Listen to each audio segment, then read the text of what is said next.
So my talk is about data analytics for automated detection of blockages in smart wastewater systems. So as Albert said, I recently completed my NGD. I was at Exeter University, supervised by Professor Zoran Kaplan and Professor Ed Keedwell. And my project was sponsored by United Utilities, which is a water and wastewater company from the northwest of England. So for 3 years, I was based there in their wholesale team.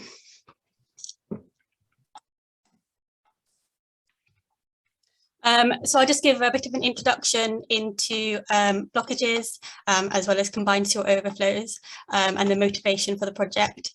I'll then talk about the methodology that we developed to predict combined sewer overflows in real time, then on to the blockage detection methodology, the results when applied to a number of real cases in the wastewater network, and then on to the conclusions. So what are combined sewer overflows? So they're very common in the UK. About 70% of our sewer system is combined, and there's about 31,000 combined sewer overflows around the country. They're a necessary part of our sewage infrastructure, and they protect downstream networks and wastewater treatment plants from flooding and hydraulic overload during extreme rainfall events. So during heavy rain, any excess flow which can't be accounted for in the sewer system is discharged directly to a nearby watercourse, for example, a river, a stream, a lake, or an ocean. So as I said, this is necessary to prevent any flooding, as well as backups into homes and businesses. But these spills can contain untreated or only partially treated wastewater, so including human, agricultural and industrial waste, as well as stormwater and debris. So these spills can be very harmful to the surrounding environment. They degrade water quality, they threaten public health, and they can cause regulatory failures. So as I said, these CSOs are designed to spill during heavy rainfall, which means the pollutants in the water should be more dilute. But damages such as blockages and siltation can mean that spills occur at pass-forward rates lower consented, with more concentrated wastewater, and that has an even worse effect on the environment. So CSOs are quite a big concern at the moment. What with climate change, there's increasing rain events in certain areas, and this results in more frequent spills, which can cause more significant environmental risks. So that means that trying to implement methods to better manage CSOs is an important task. And in recent years, there's been a lot of increase in the literature looking at CSOs and in trying to reduce that impact. How about sewer blockages? Sewer blockages are also a major issue in cities all around the world. So in the UK, they are responsible for the majority of incidents which occur on our wastewater networks, as well as a large proportion of the cost. We have about 370,000 blockages per year. That results in about 300 properties flooded, and overall, that results in about £100 million in costs. Blockages cause a very large number of harmful effects. They cause sewer flooding, environmental pollution, damage to properties. They also can have a potential health risk due to pathogens in the water. And any flooding is very costly to the water industry because they might have to come up with cleanup costs and maintenance work. And if a wastewater company has too many blockages, they can also have regulatory fines. So Ofwat imposes a statutory duty on utilities to maintain their assets.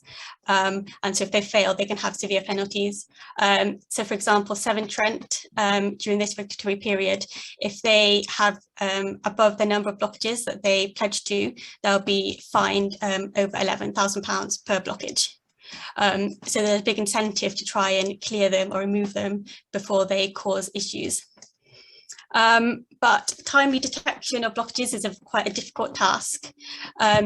Most utilities use CCTV or acoustic sensors, but then they have to go inside the sewer system, which can be difficult, costly, and very disruptive. And these measurements, obviously, when you go into the sewer, it only looks at a small sample of the sewer network. so only a small sample is inspected regularly, which means it can't find blockages around the whole network. So these CCTV inspections are useful for proactive maintenance. So if they see siltation, they can go and clear it before they cause a problem. But not all blockages are caused due to deteriorated pipes and bad condition. You can just have a blockage, maybe because of a collapse or something snagging in the sewer. So CCTV and these other techniques aren't a perfect solution. So as a result, these wastewater utilities often just rely on customer reports. So they wait for the customer to phone in with a complaint that they have a blockage. Maybe they've seen flooding in their home or whatever.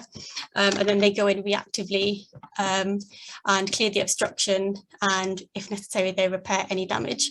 But of course, this isn't a perfect method. It means that there's a high number of customer complaints and a high loss of service in the network.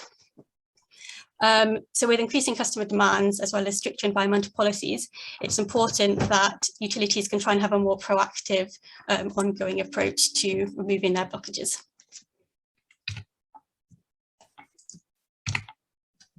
So that leads on to the motivation for my project. In recent years, there's been very big developments in hydraulic sensor technology. This was really pushed forwards with the EDM project, which was announced by the Environment Agency in 2014. So they said that water companies need to have monitoring in the majority of their combined sewer overflows by 2020. So as a result, wastewater utilities have been putting really large numbers of monitors into their sewer network. So for example, at United Utilities, they put in over 2,000 by March last year. And all these monitors are generally giving us near real-time accurate data. So this gives us a really good opportunity for real-time analysis and modelling of the wastewater system. So then we come to my project, which is to try and develop a methodology to automatically detect blockages and other unusual events in real time.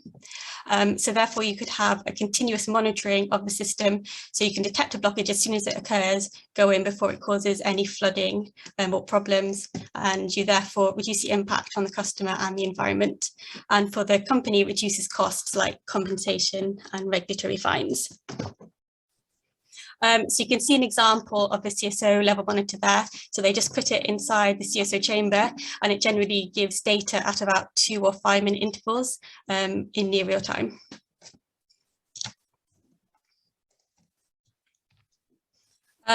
Okay, so the first stage in the work was data processing to try and give us a nice clean stream of data.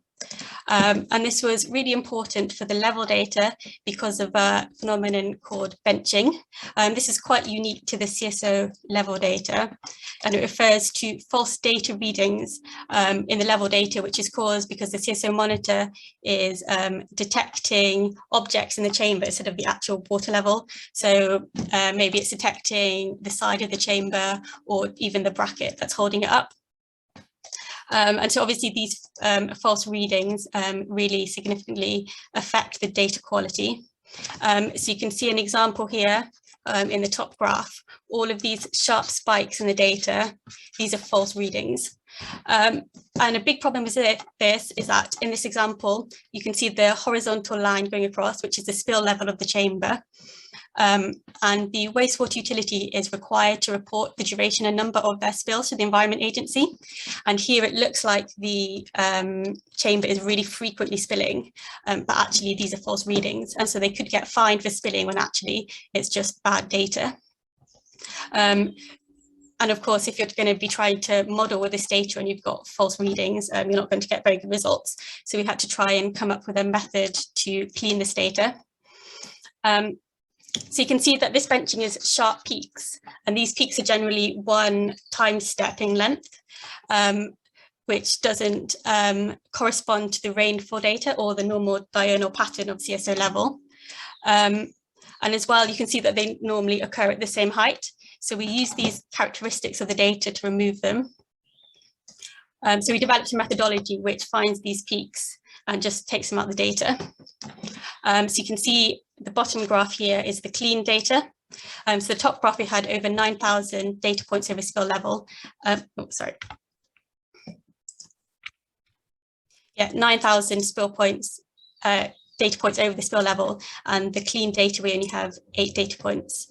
So this would be really beneficial just for the wastewater company so that they can have their clean data, which they can then give to the Environment Agency. Okay, so once we had our clean data set, we then moved on to the development of the neural network level prediction model.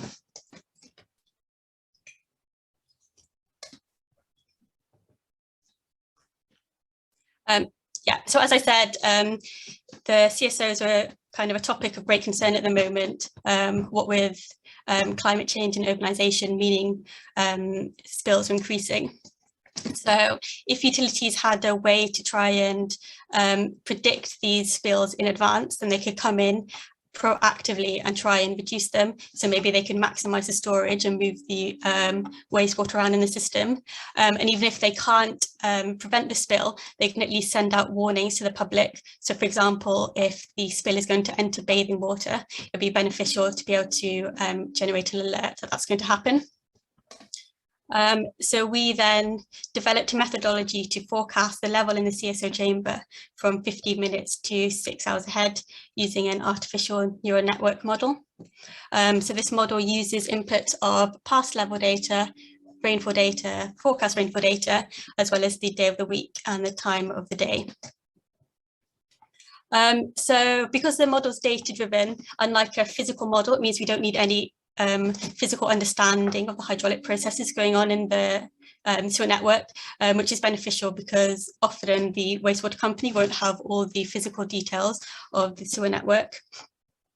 All you need to have is just a historic data set of the level and a historic data set of the rainfall data to try and train the model. So there's been quite a lot of work done in the past using artificial neural networks to model CSO level data. And we did 3 main improvements to the model. First of all, we used an evolutionary artificial neural network model.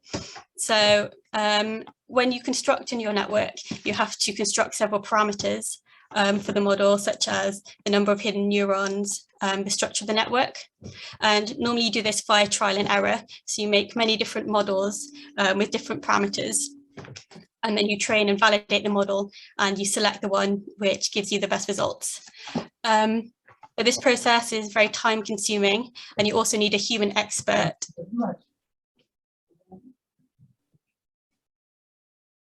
Yep, you also need a human expert who knows how to construct these models and knows about the CSO network, which a wastewater utility might not always have. And secondly, when you're applying it to a wastewater network, which might have even thousands, hundreds and thousands of CSOs, it really wouldn't be feasible to construct that many models. So this trial and error approach isn't feasible, but the CSOs have very different behaviours and responses to the rainfall. So if you just try to use a predefined model and you just try and use it for each site, you'd probably get very poor predictions. So our alternative was to use an evolutionary model. And so this uses the process of natural selection to automatically select the optimal input structure and parameter set. And the good thing about this is it's generic. So you don't need any human input. And you can just tailor it to any location and it'll give you the optimal results. The second thing we did was to improve the results was to use forecast rainfall data. The United Utilities, they got this forecast rainfall data from the Met Office at 15-minute intervals. And I think probably a lot of wastewater companies receive this data, but often they aren't doing anything with it. So United Utilities, maybe they sometimes used it for modelling, but they hardly ever put it to good use. So we decided to use it as an input for our model. And at first we were a bit worried that it could decrease the accuracy of our results, because if you look at this graph here, this is comparing the accuracy of the forecast rainfall data with radar rainfall data over the 6-hour period, so from 15 minutes to 6 hours ahead. And this is 1 year's worth of data. And you can see that the accuracy of the data is really good at about 15 or 30 minutes, then it really quickly decreases in accuracy. So at about 2 hours ahead, it's only got an R-squared value of 0.2. And so obviously these errors in the rainfall data, forecast rainfall data accuracy are then going to have a knock-on effect on your neural network model results. But you can see that we applied it and actually we got very good results. So this graph here, the purple line is showing you the results of the model using no forecast rainfall. The red line is using the actual forecast rainfall and the blue line is using perfect, so considering perfect rainfall. And you can see that even with this inaccuracy in the data, we get a really significant increase in the accuracy, especially when you go further ahead. So 6 hours ahead, you got a really big increase in the model accuracy by using this forecast rainfall data. And so here's just an example of the results we get. So the blue is just using a trial and error model, and the pink is using this evolutionary neural network model, and this is 3 hours ahead. And so you can see that using this evolutionary network model, we get a much better prediction of the spill. Definitely the height of the level, so it'd be much more useful to the wastewater utility. And the last thing we did to improve our results was to use a committee model. So this is a type of neural network which employs the principle of divide and conquer. So instead of using only one model, you combine results from multiple parallel neural networks into a single output. And so you hope that the overall results of all these models is going to be better and more robust than just a single model which acts by itself. And so using this technique, you can get much better results with little extra computational effort. And so we applied it here to overcome data bias. So data bias is a big problem in machine learning. It occurs when the number of samples for one class are much bigger than the samples in the other class. And because the neural network tries to optimize the overall accuracy of the model, that means it will probably be biased towards the majority class, and so you'll get poor results from the minority class. And often the minority class is more important, so this is a big problem. So in the case of our CSO model, the vast majority of data, around 90-something%, is dry weather, so 0 millimeters per hour. And even a lot of the wet weather is quite low intensity, so about under 1 millimeter per hour.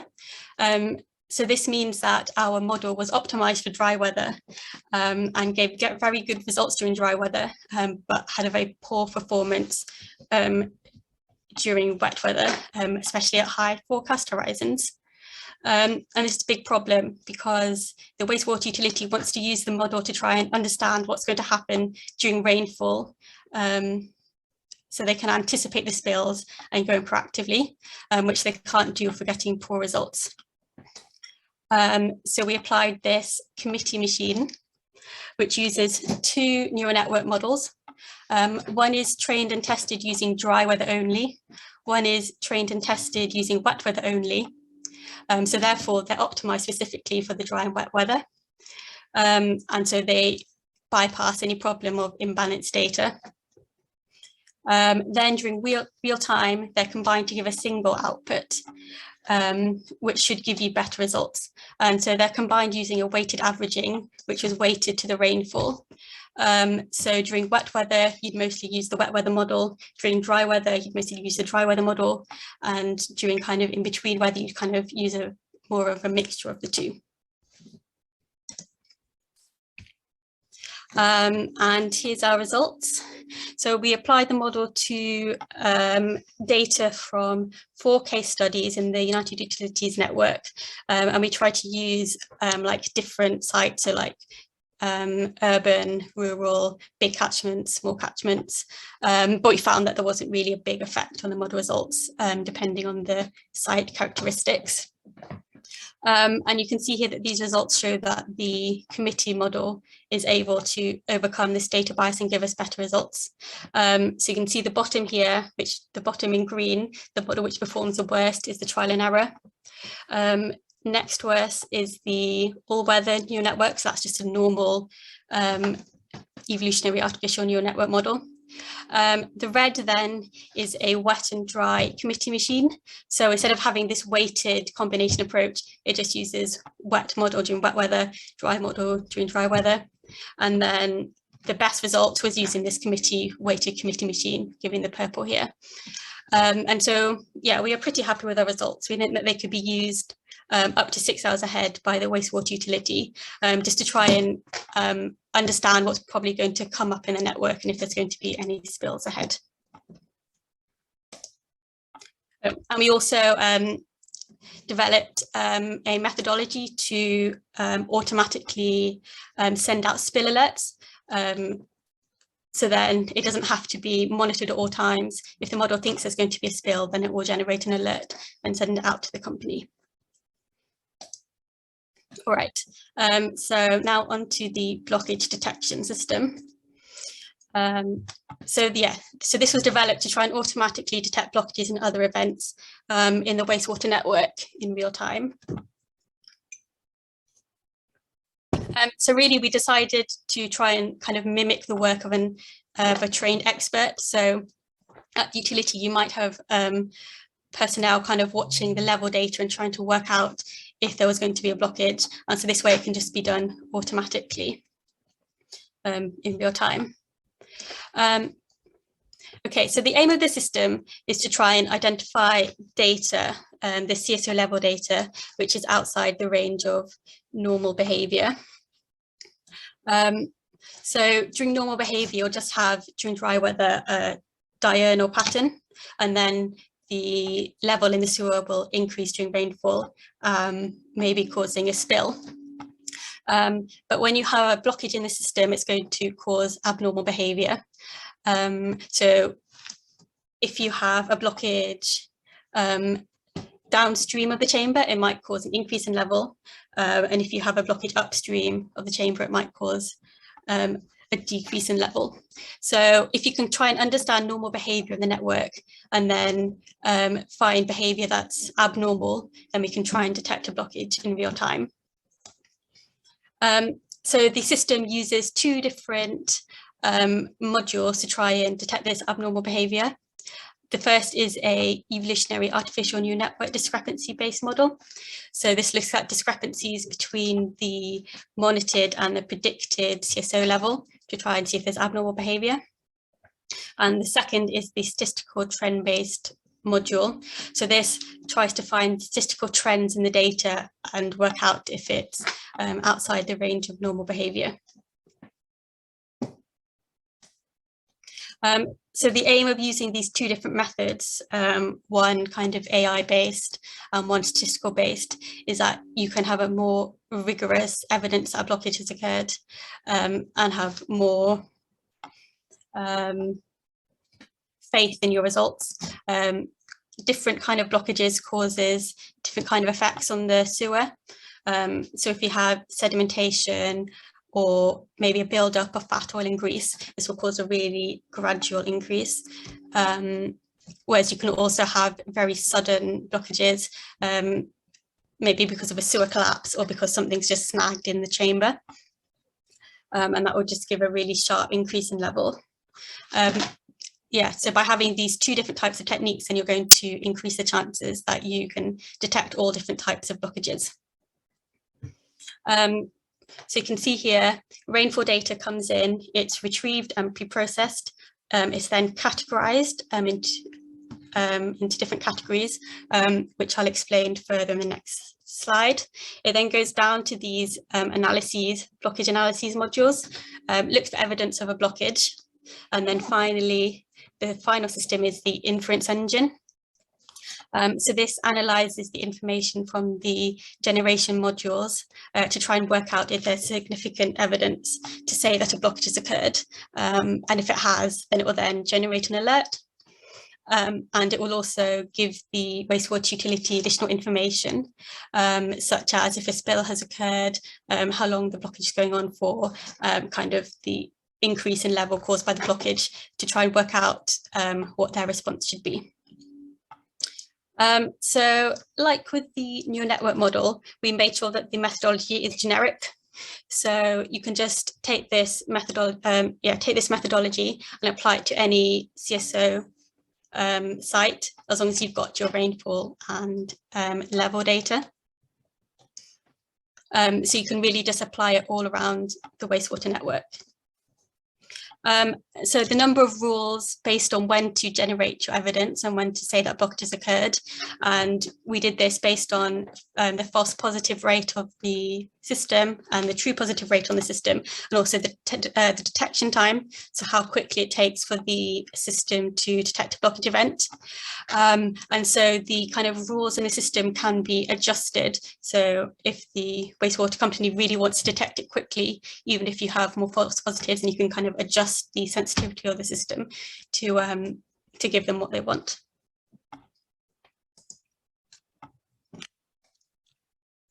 Yeah. So as I said, the first stage in the system is categorization. So for each rainfall step, for each time step, the data is categorized according to rainfall intensity and duration at that time point. And we've done it into 4 different rainfall categories. So low intensity, short duration, high intensity, short duration, low intensity, long duration, high intensity, long duration rainfall. And we also did a dry weather and a post-event category, which is just after event is finished and the level in the sewer is still high.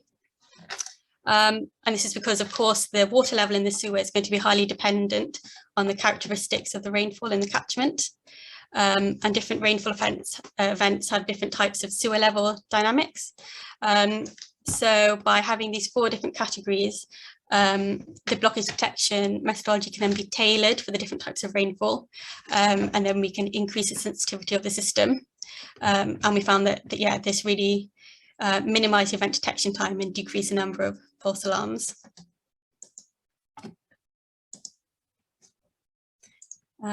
Okay, so now on to a brief description of the detection methodologies.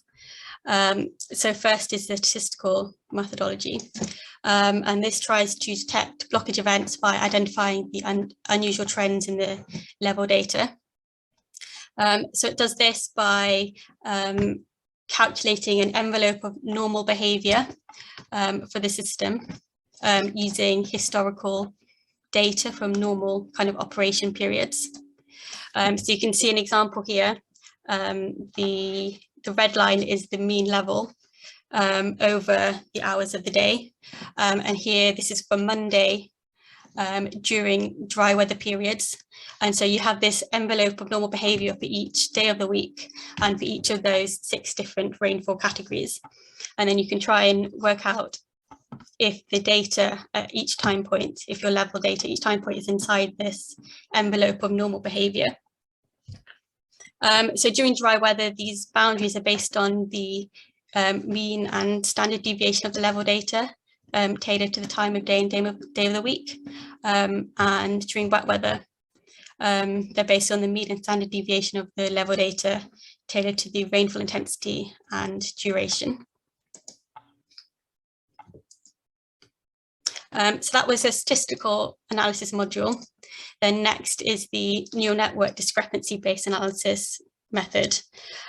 So this one tries to look for discrepancies between the observed and predicted CSO levels.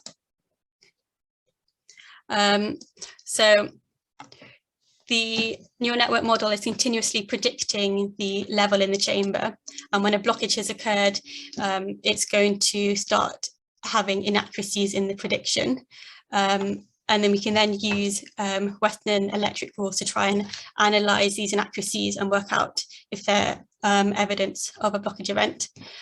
So you can see an example here of, this is a level data from a CSO, and you can see around the middle of January, this blockage occurs in the chamber, and it causes a big increase in level.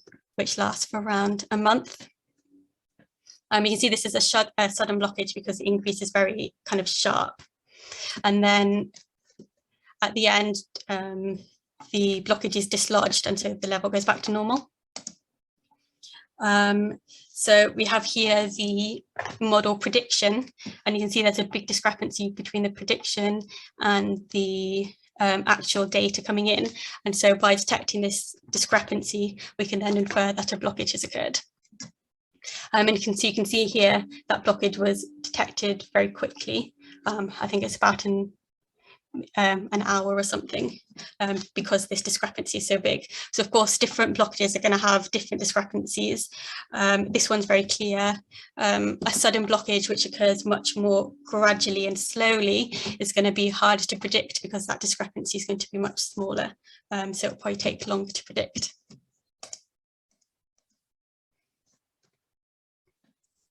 So we applied the system to a number of case studies. So to real blockage events from the United Utilities network. Overall, there were 16 blockage events, 13 were gradual and 13 were sudden, sorry, and 3 were gradual. And we tried to use a large range of blockage events. So again, urban and rural areas, different size CSO chambers, different size catchments. And overall, we got very good results. So all 16 of the blockages were detected. And we had very low number of false alarms. So over all the data we used, which was kind of, I can't quite remember the exact number, but it was a couple, maybe like 5 years of data all added up to. We had 14 false alarms. And that works out at a false alarm rate of 0.0089. So that's the number of false alarms which occur per time step over the total number of time steps. So overall, very low false positive rate. And overall, we found we had a very good detection time too.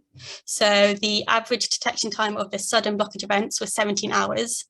And considering that often a blockage could remain in a wastewater network for maybe weeks or even months without the wastewater utility realizing and going in to clear it out, 17 hours is a very good result.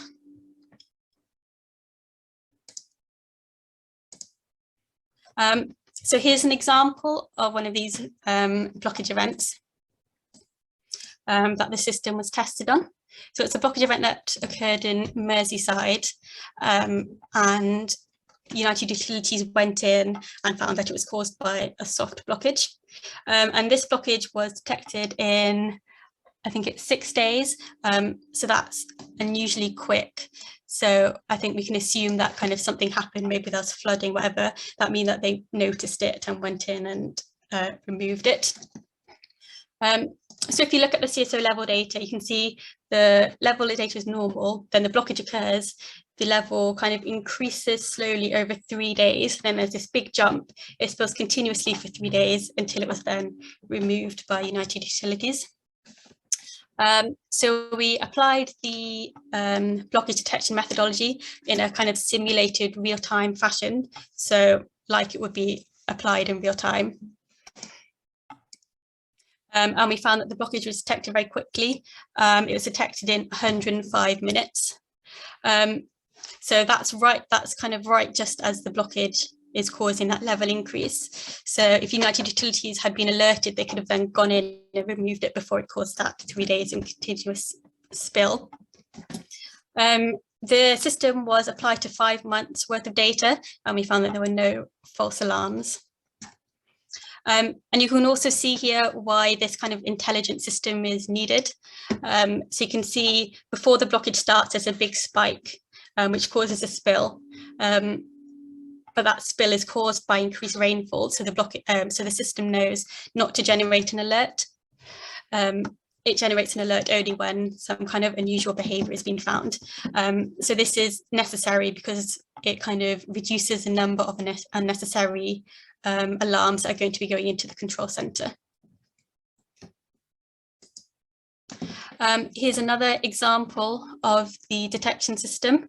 The blockage here lasts for about a month, and it kind of causes a more gradual increase in data in comparison to the sudden blockage. So the blockage starts around here, it ends here, and the blockage appears to have cleared itself, so maybe it's just kind of washed away by rainfall or something, because United Utilities never went out to the site. And so the blockage here was detected in 45 minutes, so very quickly. There were no false alerts run, no false alerts over 3.5 months of data that the system was run on. And you can see that the blockage causes kind of 4 separate spills, unnecessary spills, which the wastewater utility could then be fined on. But probably because these spills were happening during rainfall, that's why the utility didn't realise they were happening, and so they were just ignored. And so here's a comparison of using a simple threshold comparison. So at United Utilities, they were trying to see if they could just do a kind of simple threshold where they look at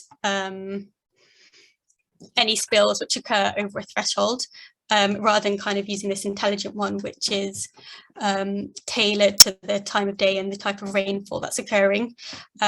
So this is their results, and they also managed to detect it quickly in about 45 minutes. But in this case, they had 61 false alarms over that 3.5 months, which really wouldn't be an acceptable amount if you're trying to run it for every CSO in your network.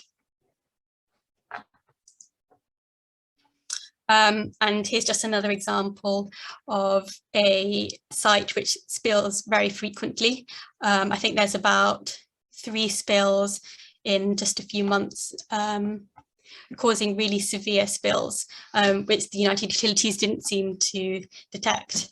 And again, the methodology detects very quickly, in 6 days for the first one and 21 hours for the second. And you can see here there's one false alert over the 5 months run. Yes. So overall, we found we had very good results. The only downside of the system is that, of course, it can only detect a blockage from the data if that blockage causes a measurable change in the data, in your CSO level data.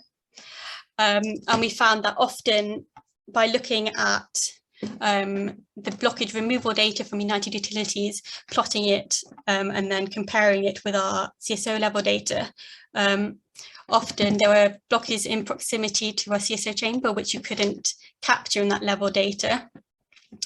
So there's an example here.